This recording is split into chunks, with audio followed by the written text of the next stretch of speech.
আজকে থেকে আমাদের ত্রিপুরা মধ্যশিক্ষা পর্ষদের দ্বাদশ শ্রেণীর পরীক্ষা শুরু হয়ে গেছে। এবারকার পরীক্ষাতে আমাদের +2 স্টেজ মানে হায়ার সেকেন্ডারিতে মোট 25,345 জন ছাত্রছাত্রী পরীক্ষা দেবে।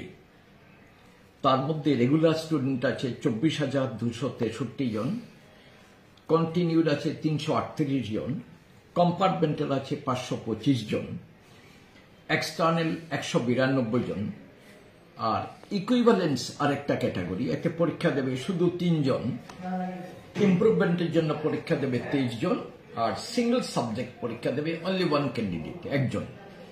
এই হলো উচ্চ মাধ্যমিকের 25,345 জন মোট পরীক্ষার্থী পরীক্ষা দিচ্ছে। কয়টা সেন্টার? আর উচ্চ মাধ্যমিকের মোট সেন্টার আছে 60 আর ভেনু সহ নিয়ে সেন্টার এবং ভেনু একটু আলাদা, একটা সেন্টারের আন্ডারে কিছু ভেনু থাকে, তো মোট হচ্ছে 98টা জায়গায় কেন্দ্রে পরীক্ষা হচ্ছে আমাদের।